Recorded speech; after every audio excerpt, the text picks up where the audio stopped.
மறைந்த நாகாலாந்து ஆளுநர் இல கணேசனின் உடல் தியாகராய நகரிலிருந்து ராணுவ மரியாதையுடன் பெசன்ட் நகர் மயானத்திற்கு ஊர்வலமாக கொண்டு செல்லப்பட்டது.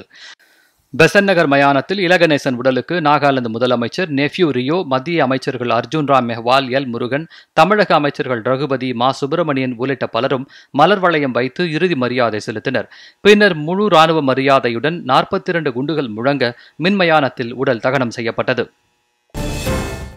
பார்சி சமூக மக்களின் புத்தாண்டான நவ்ரோஸ் தினத்தை முன்னிட்டு பார்சி மக்களுக்கு பிரதமர் நரேந்திர மோடி வாழ்த்துக்களை தெரிவித்துள்ளார். இது தொடர்பாக எக்ஸ் வலைதளத்தில் பதிவிட்டுள்ள பிரதமர், பார்சி புத்தாண்டின் தொடக்கத்திற்கு மனமார்ந்த வாழ்த்துக்களை தெரிவித்துக் கொள்வதாக கூறியுள்ளார்.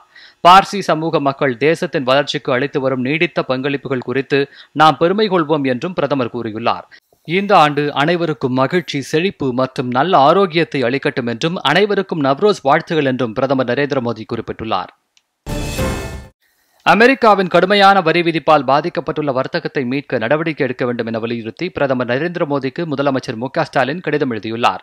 இது தொடர்பாக முதலமைச்சர் மு.க.ஸ்டாலின் எழுதியுள்ள அந்த கடிதத்தில், இந்தியாவுக்கும் அமெரிக்காவுக்கும் இடையே இரு நாடுகளுக்கும் பயனளிக்கக்கூடிய வர்த்தக ஒப்பந்தத்தை எட்டுவதற்கு மத்திய அரசு மேற்கொண்டுள்ள முயற்சிகளை தாம் பாராட்டுவதாகவும், தேசிய நலன்களை பாதுகாப்பதற்கான மத்திய அரசின் நிலைப்பாட்டை முழுமையாக ஆதரிப்பதாகவும் குறிப்பிட்டுள்ளார்.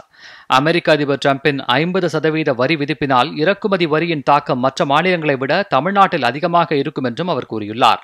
எனவே இந்த இக்கட்டான சூழ்நிலையை சமாளிக்கவும் வர்த்தகத்தை மீட்டெடுக்கவும் மத்திய அரசு மேற்கொள்ளும் அனைத்து நடவடிக்கைகளுக்கும் தமிழ்நாடு அரசு முழு ஒத்துழைப்பு அளிக்கும் என்றும் முதலமைச்சர் மு.க.ஸ்டாலின் அந்த கடிதத்தில் குறிப்பிட்டுள்ளார். நாட்டில் விளையாட்டை ஊக்குவிப்பதற்காக கேலோ இந்தியா கொள்கையை மத்திய அரசு அறிமுகப்படுத்தியுள்ளது என்று பிரதமர் நரேந்திர மோடி கூறினார். 79வது சுதந்திர தினத்தன்று செங்கோட்டையின் சுவரிலிருந்து நாட்டு மக்களுக்கு உரையாற்றிய பிரதமர் மோடி, நாட்டில் விளையாட்டு சுற்றுச்சூழல் அமைப்பின் முழுமையான வளர்ச்சிக்கு முயற்சிகளை மேற்கொள்ளும் வகையில் இந்த கொள்கை அறிமுகப்படுத்தப்பட்டுள்ளதாக கூறினார்.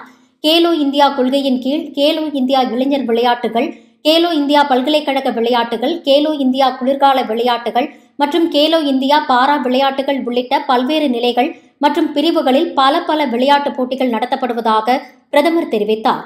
குழந்தைகள் விளையாட்டில் ஆர்வம் காட்டினால் அது நாட்டின் எதிர்காலத்திற்கு மிகவும் நல்ல அறிகுறியாகும் என்றும் பிரதமர் அப்போது தெரிவித்தார். நடந்தாய் வாழி காவிரி திட்டத்திற்கு மத்திய அரசு முதற்கட்டமாக 11,500 கோடி ரூபாய் நிதி ஒதுக்கீடு செய்திருப்பதாக எதிர்க்கட்சித் தலைவரும் அஇஅதிமுக பொதுச் செயலாளருமான எடப்பாடி பழனிசாமி தெரிவித்துள்ளார். திருவண்ணாமலையில் விவசாயிகள் மற்றும் வர்த்தகர்கள் எடப்பாடி பழனிசாமியை சந்தித்து இன்று ஆலோசனை நடத்தினர். இந்த சந்திப்பின் போது விவசாய பொருட்களை பாதுகாக்க குளிரூட்டப்பட்ட கிடங்குகள் அமைக்க வேண்டும் உள்ளிட்ட பல்வேறு கோரிக்கைகளை வியாபாரிகள் சங்கத்தினர் தெரிவித்தனர்.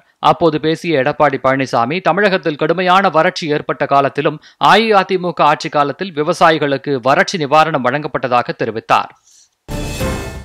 அமெரிக்க அதிபர் டிரம்பை நாளை மறுநாள் சந்திக்கப் போவதாக யுக்ரைன் அதிபர் ஜெலன்ஸ்கி தெரிவித்துள்ளார். யுக்ரைன் அதிபர் ஜெலன்ஸ்கி தனது சமூக வலைதள பதிவில் நாளை மறுநாள் அதிபர் டிரம்பை சந்திக்க உள்ளதாக தெரிவித்துள்ளார். அதில் புதின் உடனான பேச்சுவார்த்தையின் சாராம்சம் குறித்து டிரம்பிடம் ஆலோசிக்க உள்ளதாகவும் ஜெலன்ஸ்கி தெரிவித்துள்ளார்.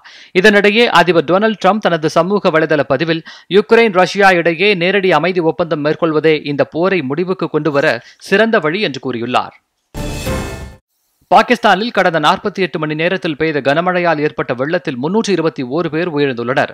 வடக்கு பாகிஸ்தானில் உள்ள கைபர் பக்துன்வா மாகாணத்தில் மட்டும் 307 பேர் உயிரிழந்துள்ளதாக பாகிஸ்தானின் தேசிய பேரிடர் மேலாண்மை ஆணையம் தெரிவித்துள்ளது.